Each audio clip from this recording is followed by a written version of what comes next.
যে মানুষটিকে পৃথিবীতে সবচেয়ে বেশি ভালোবাসতেন হযরত মুহাম্মদ সাল্লাল্লাহু আলাইহি ওয়াসাল্লাম, তিনি হলেন হযরত আয়েশা রাদিয়াল্লাহু তাআলা আনহা। এটা একটা হাদিসের মাধ্যমেই প্রমাণিত। কিন্তু দুঃখজনক হলেও সত্য, একটা সময় হযরত আয়েশা রাদিয়াল্লাহু তাআলা আনহার বিরুদ্ধে ব্যভিচারের অভিযোগ করা হয়েছিল। ঘটনাটি ছিল বনু মুস্তালিকের যুদ্ধের সফরে হযরত আয়েশা রাদিয়াল্লাহু তাআলা আনহা হুজুর সাল্লাল্লাহু আলাইহি ওয়াসাল্লামের সফর সঙ্গী ছিলেন। রাস্তায় এক স্থানে রাতে কাফেলা অবস্থান করল। হযরত আয়েশা রাদিয়াল্লাহু তাআলা আনহা প্রকৃতির ডাকে সাড়া দেবার জন্য তাঁবু থেকে বের হয়ে দূরে চলে গেলেন। অসাবধানতাবশত গলার হাড় সেখান থেকে পড়ে গেল, আর এই হাড়টি তিনি সহোদরা হযরত আসমা রাদিয়াল্লাহু তাআলা আনহার নিকট থেকে চেয়ে এনেছিলেন। সেখান থেকে ফিরে যখন বুঝতে পারলেন যে হাড়টি হারিয়ে গেছে, তখন তিনি খুব দুশ্চিন্তাগ্রস্ত হলেন। ধারণা করেছিলেন যে কাফেলা রওনা হওয়ার পূর্বেই হাড়টি সন্ধান করে ফিরে আসতে পারবেন। যখন হাড় সন্ধান করে ফিরে এলেন, তখন কাফেলা রওনা হয়ে গেছে। তিনি খুব ঘাবড়ে গেলেন। অনভিজ্ঞতার বয়স, চাদর উড়িয়ে সেখানেই শুয়ে রইলেন। পরদিন সকালে সাফওয়ান বিন আল মুআত্তাল নাম্নী মুহাম্মদ সাল্লাল্লাহু আলাইহি ওয়াসাল্লামের সেনাদলের একজন বেদুইন সদস্য আয়েশা রাদিয়াল্লাহু তাআলা আনহাকে খুঁজে পায় এবং তাকে তার কাফেলার পরবর্তী বিশ্রামস্থলে গিয়ে ফিরিয়ে দিয়ে আসে।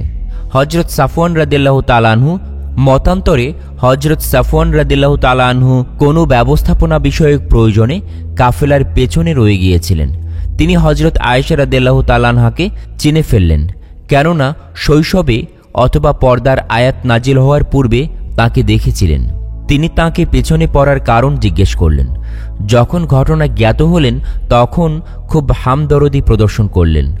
অতঃপর উম্মুল মুমিনিন রাদিয়াল্লাহু তাআলা আনহাকে উঠে বসিয়ে দ্রুত কাফেলার দিকে রওনা হলেন এবং দ্বিপ্রহরের সময় কাফেলার সঙ্গে গিয়ে একত্রিত হলেন। নামকরা মুনাফিক আব্দুল্লাহ বিন উবাই যখন এই ঘটনা জানতে পারল, তখন সে হযরত আয়েশা রাদিয়াল্লাহু তাআলা আনহার ব্যাপারে রটিয়ে দিল যে তিনি আর এখন পবিত্র নেই। সাদাসিধে মনের কতিপয় মুসলমানও ভুল ধারণার শিকার হলেন। মুনাফিক আব্দুল্লাহ বিন উবাইয়ের সাথে গুজব ছড়াতে সাহায্য করে হাসান বিন সাবিত, মিস্তাহ ইবনে উসামা, হাম্মানাহ বিনতে জাহাস। হযরত মুহাম্মদ সাল্লাল্লাহু আলাইহি সাল্লাম এর অপর স্ত্রী জয়নব বিনতে জাহাসের ছোট বোন হাম্মানাহ বিনতে জাহাস। এরা সকলে একত্রে গুজব ছড়াতে থাকে যে আয়েশা রাদিয়াল্লাহু তাআলা আনহা ও সাফওয়ান রাদিয়াল্লাহু তাআলা আনহু ব্যভিচার করে এসেছে। এদিকে উসামা ইবনে জাইদ রাদিয়াল্লাহু তাআলা আনহু হযরত মুহাম্মদ সাল্লাল্লাহু আলাইহি ওয়াসাল্লামের কাছে আয়েশা রাদিয়াল্লাহু তাআলা আনহার প্রশংসা করে অপপ্রচারের বিরোধিতা করেন। এসব অপপ্রচারে হযরত আয়েশা রাদিয়াল্লাহু তাআলা আনহা চরম মানসিক বিপর্যয়ের সম্মুখীন হন। তার জীবন একেবারে বিষণ্ণ হয়ে ওঠে, কিন্তু তিনি ধৈর্য হারাননি, আল্লাহর উপর আস্থা রেখে অটল ছিলেন। এ সময় রাসূল সাল্লাল্লাহু আলাইহি ওয়াসাল্লাম কোনো সিদ্ধান্তে পৌঁছাতে পারেননি।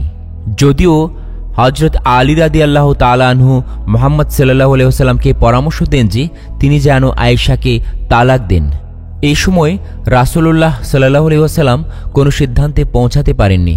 তিনি চিন্তিত হলেন। হযরত আয়েশা রাদিয়াল্লাহু তাআলা আনহা এর পিতামাতাও চরম উৎকণ্ঠা, দুশ্চিন্তা ও উদ্বেগের মধ্যে কালাতিপাত করছিলেন। মুহাম্মদ সাল্লাল্লাহু আলাইহি ওয়াসাল্লাম আয়েশা রাদিয়াল্লাহু তাআলা আনহার সাথে এই ব্যাপারে সরাসরি কথা বলতে আসলে তিনি আয়েশার ঘরে বসে থাকা অবস্থাতেই তার উপর ওহী অবতীর্ণ হয় এবং তিনি ঘোষণা করেন যে আল্লাহর পক্ষ থেকে তিনি আয়েশা রাদিয়াল্লাহু তাআলা আনহার সতীত্বের নিশ্চয়তার ওহী পেয়েছেন। সূরা নূরে ব্যভিচার ও অপবাদ বিষয়ে বিধান ও শাস্তির নিয়মের বিস্তারিত বিবরণ দেওয়া হয়। আয়েশা রাদিয়াল্লাহু তাআলা আনহার অপবাদ রটনাকারীরা শাস্তি হিসাবে ৮০টি বেত্রাঘাত সাজাপ্রাপ্ত হন। মুনাফিকদের ষড়যন্ত্র ব্যর্থ হল। রাসূল সাল্লাল্লাহু আলাইহি ওয়াসাল্লাম চিন্তামুক্ত হলেন। হযরত আয়েশা রাদিয়াল্লাহু তাআলা আনহা এর পবিত্রতা ও চারিত্রিক মাধুর্য চারদিকে ছড়িয়ে পড়ল।